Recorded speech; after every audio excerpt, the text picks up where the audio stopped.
ডাক্তারের সেবা নেওয়ার পরে, ঔষধ সেবন করার পরে কিন্তু আমার মালিকের শুকরিয়া আদায় করে না, শুকরিয়া আদায় করে ঔষধের আর ডাক্তারের।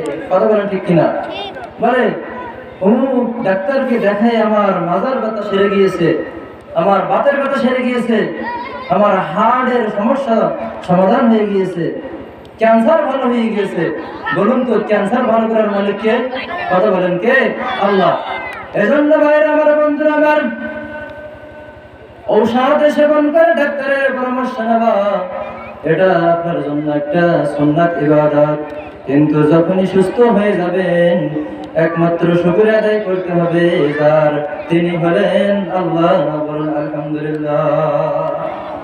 আজকের থেকে এই ওয়াদা আমাদের করতে হবে, যখন আমরা জ্বর হয়, আমাদের অসুস্থ হয়ে যায়, বিভিন্ন বিপদ আপদ থেকে যখন আমরা মুক্তি পাই, তখন সর্বপ্রথম শুকরিয়া আদায় করবো কার? বলুন আল্লাহ।